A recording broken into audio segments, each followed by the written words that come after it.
Good evening मित्रांनो. आज आहे शनिवार 15 मार्च 2025. गेले काही दिवस मला खोकला बराच झालेला होता, त्याच्यामुळे मला बोलता येत नव्हतं व्यवस्थित, म्हणून मी व्हिडिओ नाही करू शकलो. त्याच्याबद्दल व्हेरी सॉरी. अजूनही पूर्ण बरा नाही, पण ठीक आहे, निदान आता बोलता येतं व्यवस्थित. तर गेले तसेही काही दिवस मार्केटमध्ये काही विशेष घडलेलं नाही आहे. मार्केट आपलं उगीच 50 पॉईंट 100 पॉईंट खालीवर खालीवर करत आहे. मार्केटला अजूनही दिशा मिळालेली नाही आहे. कुठलाही ट्रिगर अजूनही दिसत नाही. लोक काहीही बोलत असतील, चॅनलवर बोलत असतील किंवा यूट्यूबच्या व्हिडिओवर बोलत असतील. आय एम सॉरी की मंदी येणार आहे, मंदी येणार आहे. सुरुवातीला 3 दिवस तेजी झाली तर सगळेजण मंदी संपली, आता तेजी येणार तेजी येणार म्हणून लोकांनी चालू केलं. आणि आता परत थोडं मार्केट काय 2 दिवस पडलं तर नाही, अजून डाऊनसाईड संपलेलं नाही, अजून डाऊनसाईड संपली नाही. बघा, तुम्हीच विचार करा की ही लोक कशी आपल्याशी खेळत असतात, यांचं कितपत ऐकायचं. तर मार्केटला दिशा नाही आहे, त्याच्यामुळे मार्केट कुठेही जात नाही आहे. काहीतरी दिशा मिळाली, समजा कुठंतरी युद्ध भडकलं तर मार्केट खाली पडेल. रशिया आणि चेचनियाचा समजा युद्धबंदीचा करार झालाच तर आता सध्या चाललेलं आहे की 30 दिवसाचा करार करावा, नंतर तो एक्सटेंड करत राहावा, असं त्यांचं चाललेलं आहे. आणि त्या 30 दिवसाच्या कालावधीत युद्धबंदी, त्याच्यानंतर कैदी अदला बदल करणे वगैरे वगैरे अशी कामं करावीत. आणि कुठल्याही प्रकारचं ड्रोन किंवा मिसाईल किंवा विमानाने हल्ले करू नयेत, असं त्यांचं एक प्रपोजल आहे. त्याच्यावर अमेरिकेने चेचनियाची म्हणजे परवानगी मिळवलेली आहे. चेचनिया तयार झालेला आहे. आता रशिया ह्याच्यावर तयार होतोय का हे परत बघावं लागणार आहे. तर असं चाललेलं आहे सध्या. त्याच्यामुळे अजूनही तसं काही झालेलं नाही. ते झालं तरी मार्केट काही खूप काही वर जाईल अशातलाही भाग नाही. तो ताक जसं फुंकून पितात तसंच मार्केटही हळूहळूच वर जाईल. ही न्यूज मिळाली म्हणजे पटदिशीने मार्केट वर चढेल अशातला भाग नाही. कारण चायना तैवान आहे, दक्षिण कोरिया उत्तर कोरिया आहेच आहे, नंतर चायना जपान आहे, इस्राईल हमास आहे, इस्राईल अजून बाकीचे जे देश आहेत ते आहे, इराण आहे. तर हे सगळे जे आहेत हे सगळे चाललेलेच आहेत अजून, तर ते काही थांबलेलं नाही आहे. तर त्या दृष्टिकोनातनं फार काही होप्स आहेत अशातला भाग नाही. शिवाय इकडे ट्रम्प वेड्यावाकड्या उड्या मारतोय, त्याच्यामुळे टेरिफच्या बाबतीत म्हणा किंवा इतर बाबतीत म्हणा, तर त्याच्यामुळे डॉलरवर लोकांचा अविश्वास आहे, त्याच्यामुळे सोनं चढत आहे. तर तेही थांबायचं नाव घेत नाही आहे. आत्ता ऑल टाईम हायला सोनं पोचलेलं आहेच ऑलरेडी. तर आता सोनं घेण्यात आत्ता तरी पॉईंट नाही आहे. मे बी कुठंतरी सोन्याच्या अगेन्स्ट जर का काही न्यूज आलीच तर आपल्याला त्या डाऊनला पकडता येऊ शकेल सोनं. चांदी वर गेलेली आहे. चांदीनी MCX मध्ये लाखाचा आकडा पार केलेला आहे. आनंदाची गोष्ट म्हणजे काल जरी आपल्याला सुट्टी असली होळीची, तरी सुद्धा जागतिक मार्केट चालू होतं. तर त्याच्यामध्ये सोनं हे $3,000 पर औंस हे क्रॉस करून 3,004 पॉईंट समथिंगला हाय करून परत खाली आलेला आहे. तर त्याच्यामुळे 3,000चा जो हर्डल होता तो तोडण्याचा सोन्याने प्रयत्न केलेला आहे. याचा अर्थ सोनं पुढील काळामध्ये अजून वरच जाण्याची शक्यता आहे. खाली येण्याची सुतराम शक्यता वाटत नाही. पहिला हर्डल तर सोन्याने क्रॉस केलेला आहे. आता हा फक्त हे तोडण्याचं त्याचं काम आहे. ते आता याच प्रयत्नात तोडतंय का अजूनही 2-3 प्रयत्न करतंय हे आपल्याला येणारा काळच सांगेल. पण सोनं वर जातं एवढं नक्की. तर त्याच्यामुळे आता आपले सोन्यामध्ये 19% वर आपल्याला गेन झालेला आहे डिसेंबर 12 पासनं. जेव्हा मी पहिल्यांदा तुम्हाला सांगितलेलं होतं की सोनं वर जाणार आहे, विकत घ्या, तर तेव्हापासनं सोनं 20% आसपास जवळजवळ वर गेलेलं आहे. म्हणजे आपल्याला तिथं फायदा झालेला आहे. शिवाय आपण हेजिंग चालू केलेलं आहे. तर हेजिंग ज्यांनी आजपर्यंत केलं नसेल त्यांनी जरूर करा. मध्ये एकाने कॉमेंट्समध्ये टाकलं मी 75 रुपयाला घेईन. समजा 75 रुपयाला आलंच नाही आणि मार्केट धपा पडलं तर काय करणार? हेजिंग हे आपल्याला आपल्या सिक्युरिटीसाठी घ्यायचं आहे. अर्थात ज्यांचं एखादा लाखच भांडवल आहे मार्केटमध्ये, ज्यांनी कमीत कमी पैसे ठेवलेले आहेत, म्हणजे कमीत कमी किमतीचे शेअर्स आहेत, त्यांना काही याचा उपयोग याच्यातला भाग नाही. किमान 5 लाख असेल तर थोडाफार तरी उपयोग आहे. तिथं महाग पडेल थोडं, पण तरी पण चालून जाईल ते. सॉरी, गरम पाणी आहे त्याच्यामुळे बरं वाटतं जरा. तर 5 लाखाच्या वरती आता सध्या काहीतरी 90च्या आसपास चाललेलं आहे. तर 7-1 हजाराच्या आसपास तुम्हाला मिळून जाईल. 6,500-7,000. 6,500-7,000 हे 1.5 महिन्याकरता आपल्याला ह्याची सिक्युरिटी मिळते. पण जर मार्केट दुर्दैवाने पडलं तर आपल्याला धोका काही राहणार नाही, कारण आपल्या शेअर्समध्ये आपला जेवढा लॉस होईल तो लॉस याच्यामध्ये भरून निघेल. अर्थात शेअर्स चांगले असतील तर. उगीच डब्यातले शेअर घेतलेले असतील, पेनी स्टॉक घेतलेले असतील तर त्याच्या अगेन्स्ट या सिक्युरिटीचा काही उपयोग नाही. कारण ते पडतील, 100% पडतील, 90% पडतील, 95% पडतील आणि तुम्हाला इथं 20%, 30%, 20%, 25% एवढाच रिटर्न मिळू शकतो. तर त्याच्यामुळे पेनी स्टॉक घेऊन काय उपयोग नाही. चांगले स्टॉक आपण सांगितल्याप्रमाणे आपण जानेवारीच्या व्हिडिओमध्ये संबंध सांगितलेला आहे, डिसेंबर शेवटचा आठवडा आणि जानेवारीच्या बऱ्याचशा व्हिडिओमध्ये, की चांगले स्टॉक कसे ओळखावेत. आणि नंतरही फेब्रुवारीमध्ये, मार्चमध्ये एखादी आपण क्लू सांगितले, तर तुम्ही माझे पूर्वीचे व्हिडिओज बघा, म्हणजे तुम्हाला लक्षात येईल. आता सोनं चांदी घ्यायची आता वेळ नाही, आता फक्त बघत बसायचं आहे. आणि प्रॉफिट कधी बुक करायचं आहे मी नक्की सांगेन तुम्हाला सोन्या चांदीमध्ये. कारण काय म्हणता येईल, आपल्याला जर का लोअर जाणार असेल तर त्याची संधी साधता येईल. पण तरी पण मला नाही वाटत की आता सोनं चांदी हे पहिल्या हाफमध्ये लोअर जाईल. आणि जे बाजारचे सगळे जे काय म्हणता येईल, स्टान्स जो आहे तो सगळाच्या सगळा अप दिशेला आहे, वरती जातोय. म्हणून भांगड्यामध्येही कदाचित असाच करत असतील. तर वर जातोय आणि आपल्याला ते फक्त प्रॉफिटसाठीच वापरायचं आहे. आणि प्रॉफिट झाला की आपण पैसे काढून घ्यायचे आहे. तर चांदीतही अजून तशीच कंडिशन आहे. सोन्या इतकी चांदीत कंडिशन तितकीशी चांगली नाही आहे. पण तरीही लोक अल्टरनेट म्हणून सोनं आणि चांदी असं दोन्ही गोळा करायला लागलेले आहेत. चांदीचा खपही वाढता आहे, त्याच्यामुळे चांदीतही आपल्याला गुंतवणूक ठेवायला काही हरकत नाही आहे. अर्थात चांदीतली गुंतवणूक सोन्यापेक्षा कमी काळ राहील, ती लवकर काढून घ्यावी लागेल. आणि शेअर्सच्या बाबतीमध्ये आपण जे सांगितलेलं आहे की आपले जे शेअर्स आहेत ते लोला किंवा ऑल टाईम लोला पोचत असतील तर ते घ्यायचे थोडे थोडे थोडे थोडे. आत्ता सुरुवात ही मोठ्या संख्येने करू नका. जर तुम्हाला 100 शेअर घ्यायचे असतील तर आता 5च घ्या.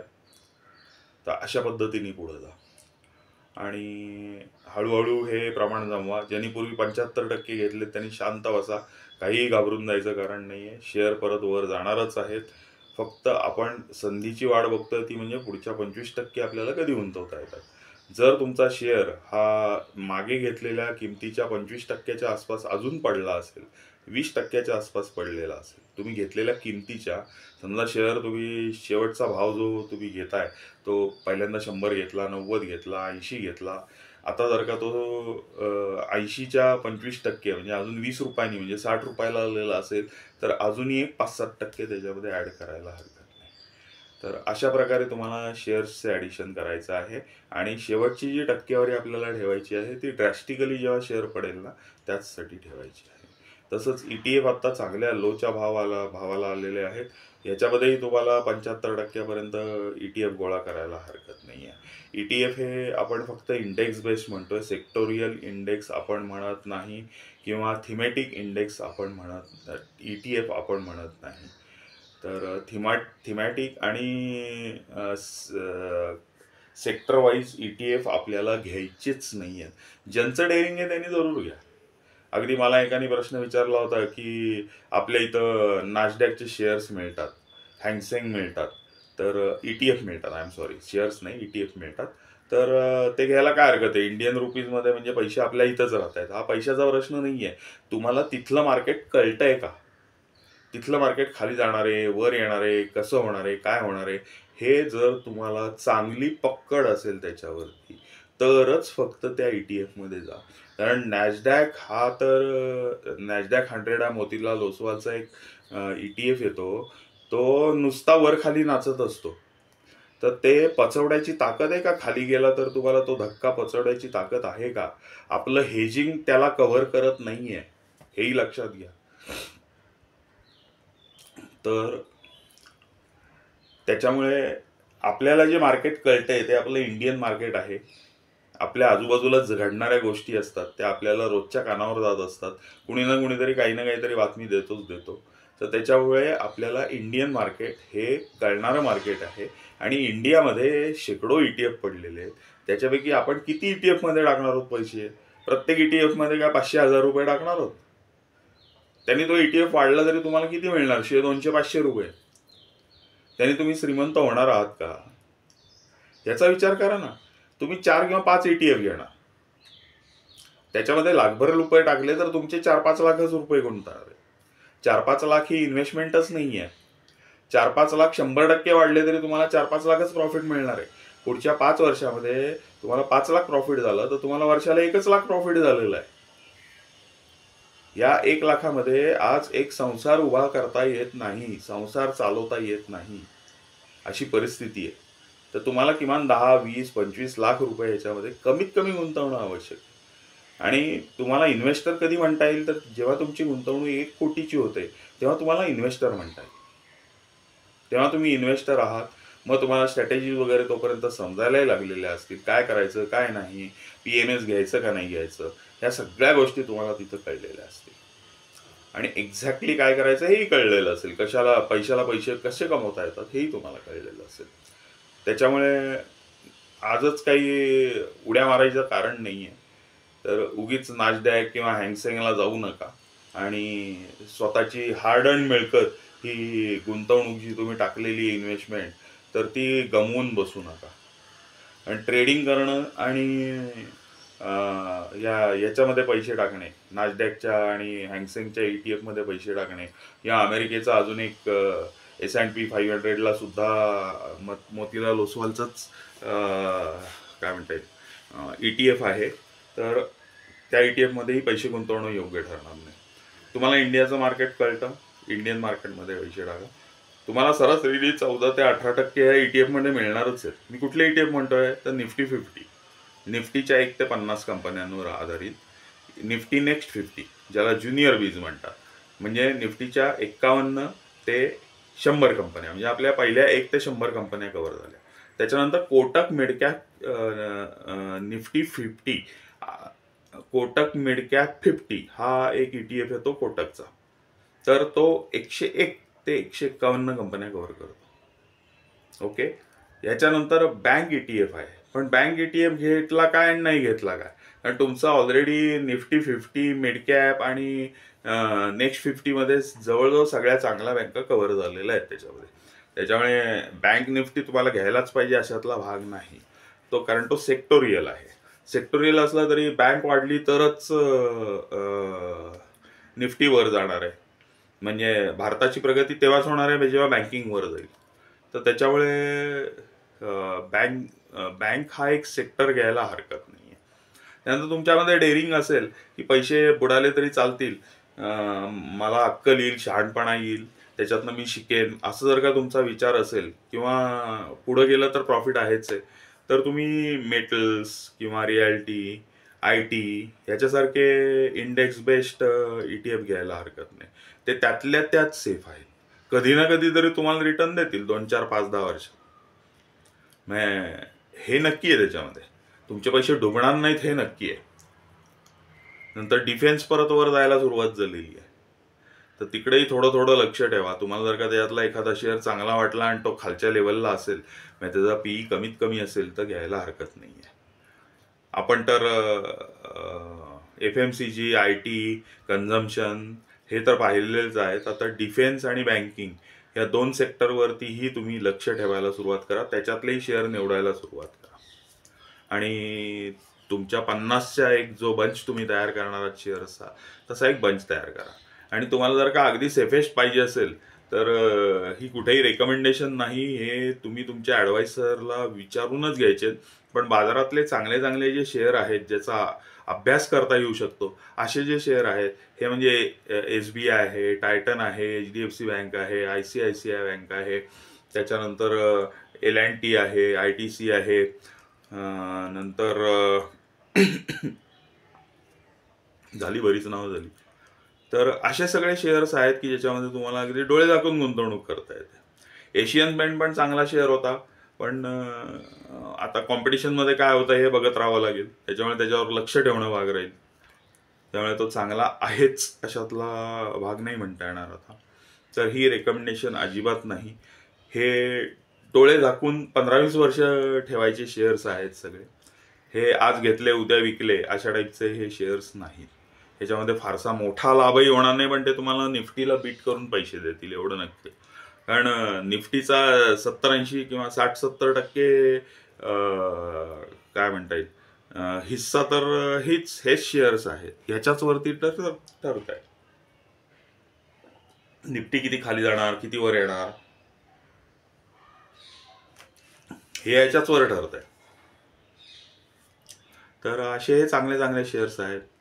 आपण आज सोने चांदी विषयी पाहिलं, हेजिंग विषयी पाहिलं.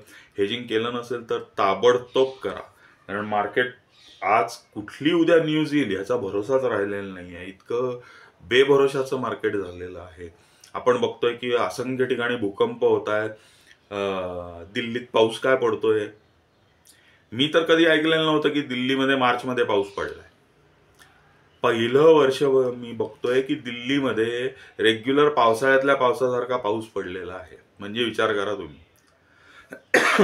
दिल्लीमध्ये मार्चमध्ये चांगला हिवाळा असतो, छान वातावरण असतं मार्चमध्ये.